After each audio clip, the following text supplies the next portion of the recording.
हे जे दिसतं हे जैन मंदिर आहे। हे अंबे मातेचं मंदिर आहे, सरळ एकदम।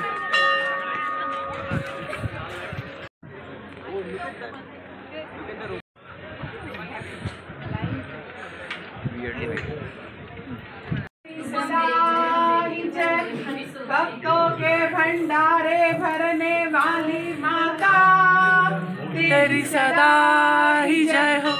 और साचे दरबार की जय।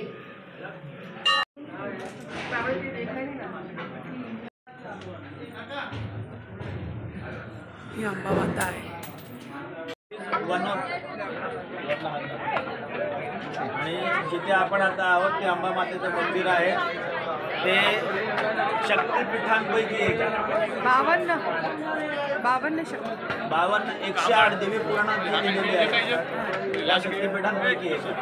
आणि खूप सारं जे गुजरात आणि राजस्थानच्या या बॉर्डरवरती जी लोक आहेत त्यांची कुलदेवी आहे। जसं आपण महाराष्ट्रातून आलो आहे, स्वरूप जे आहे म्हणजे जे प्रथमदर्शनी आम्ही जे पाहिलं ते महाकाली स्वरूपात आहे।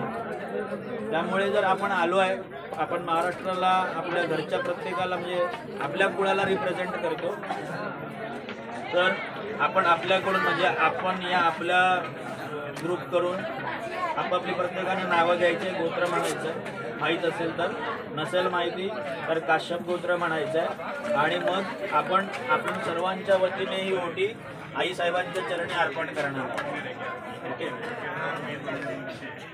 तुळजापूर भवानी आणि जेजुरीचा खंडोबा कुलदैवत झालं त्या प्रश्नाचं उत्तर मिळालं। समोसा स्पेशल कचौरी समोसा इधर मिलता है 50 रुपया प्लेट। नमकीन भी सब 50 रुपया प्लेट है। जलेबी नदी नहीं, जलेबी नहीं है इधर। वो क्या आज हमारा कारागिर जो है ना वो बीवी के साथ घूमने के लिए गया है। हाँ, तो इसके लिए क्या है, जिलेबी वालेबी नहीं है, खाली फाफड़ा है। जलेबी नहीं, फाफड़ा जयेश भाई फाफड़ा। हाँ,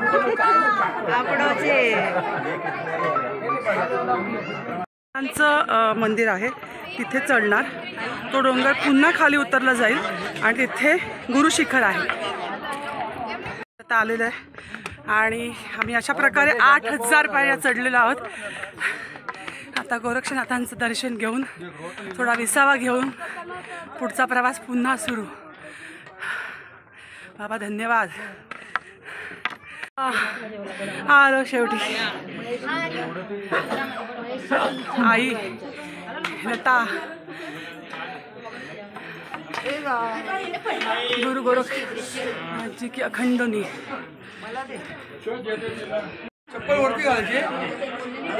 इथून आलो असं खाली चालून आता इथून आम्हाला ह्या शिखरावर जायचं, जे व्हाईट कलरचं टोक दिसतंय तिकडे जायचं। तर खाली जाऊन पुन्हा वर चढणार आम्ही।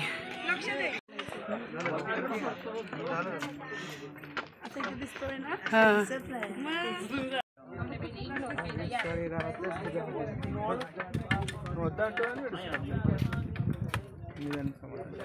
तिने भानगड शहर ये म्हणते इस्ती शेतला तिसकुंदा म्हणते बाकी राहिलंय। बरंच चढ उतार करत माऊलींपर्यंत आलो।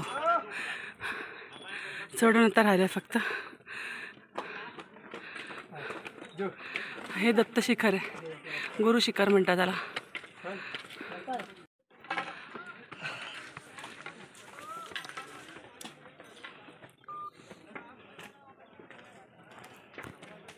गुरुस्थान, गुरु शिखर।